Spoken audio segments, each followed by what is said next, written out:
Hi everyone. Today I'm going to tell you some facts from Mahabharata which are usually not known to all of you. Meaning, a few people know, but most of the people they don't know about this. So let me begin.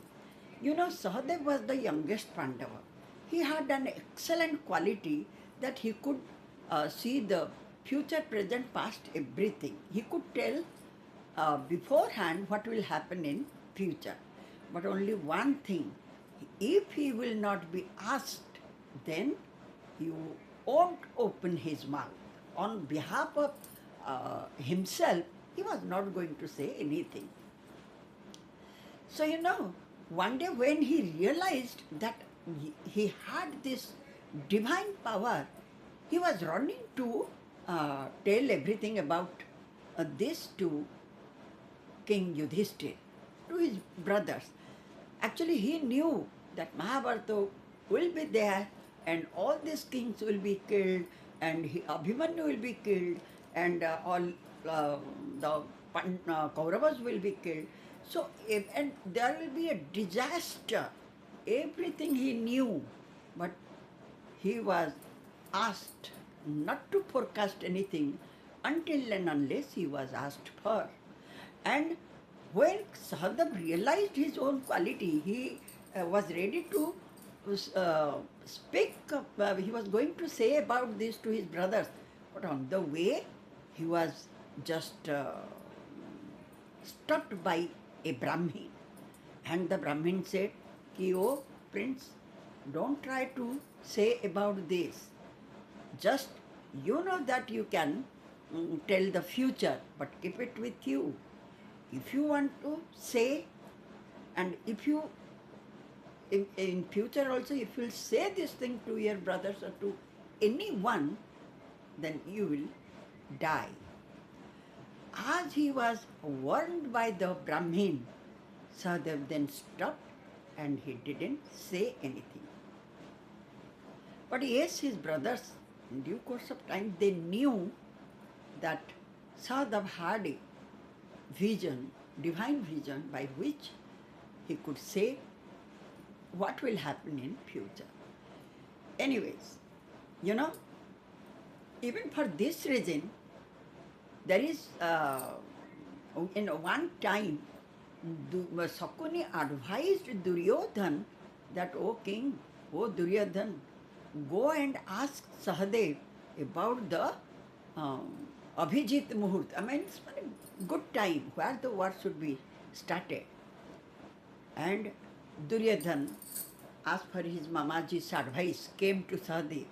Though that time the both parties were ready to fight with each other. He came to Sahadev and asked. But Sahadev, without any hesitation, knowing fully well that Duryodhan was the arch enemy of theirs, still he told him the good time where the war should be started.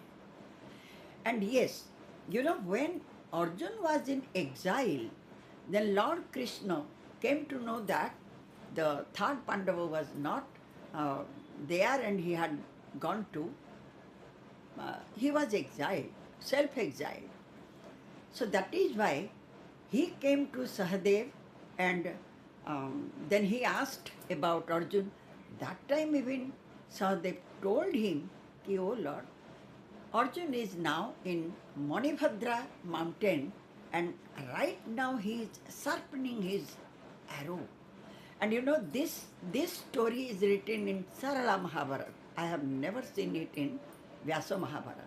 Anyways, but as per the Sarala Mahabharata, when Lord Krishna went to Manibhadra mountain where he had shown his Navagunjara Rupa, there he saw that Arjun was sharpening his arrow and he was completely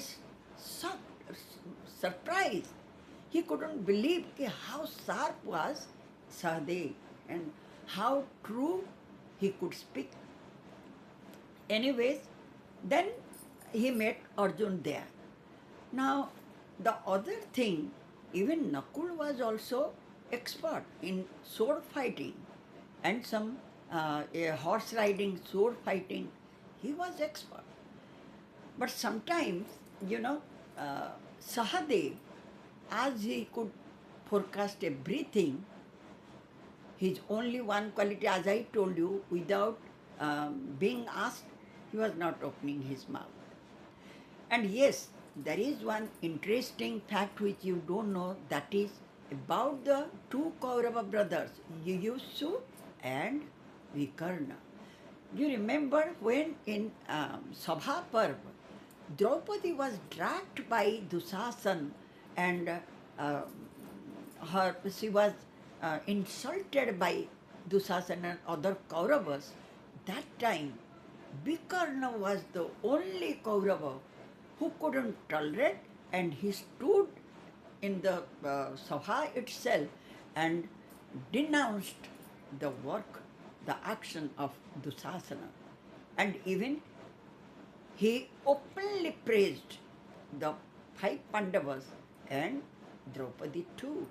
He told that this dice game was has done, means dice game was not a fair one. So Vikarna was the one Kaurav who was against his own brothers. All right, he fought for his own brothers, but he was, in his mind, he was supporting the Pandavas. As per his mind, he thought that the Pandavas are unnecessarily tortured by the Kauravas. And yes, when you remember when the war was about to start, means both the sides, they got ready and the war was going to begin. At that very moment, King Yudhishthir got down from his chariot and kept his bow and arrow aside, and without any, in bare feet, he proceeded towards the Kaurava army facing to east. And that time Arjun, Bhim, all his brothers were surprised. What are you doing? Oh brother, where are you going to? The war is going to begin. Where are you going? And Lord Krishna, he smiled because he knew that where Jeshta brother was going. Yudhishthir said nothing.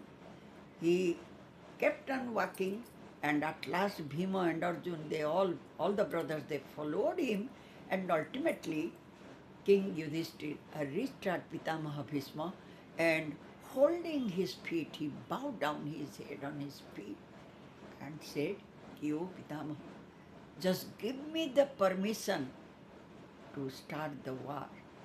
What a noble heart Yudhishthir had. Just before the war, both the armies were ready. Still he went. He was such a follower of dharma, rule, regulation, righteousness. That is called a true person. And yes, not only Pitamaha Bhisma, he took his permission, Kripacharya's permission, Dronacharya's permission, and even Mama Shalya.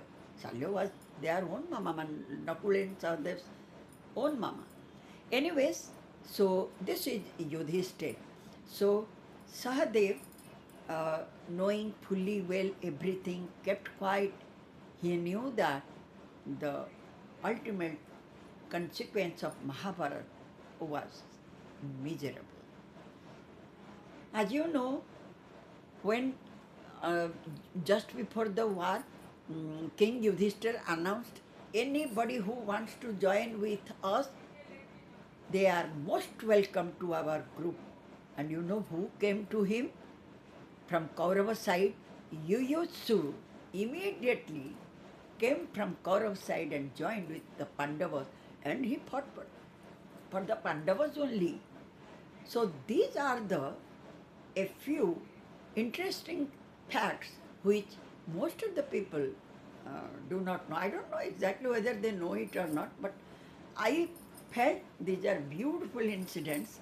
So separately I should tell you about this. Anyhow, once again I will meet you, and I hope next time I will tell you something about Pitamaha Bhishma, कि what for he suffered such a painful end of his life. Thank you so much.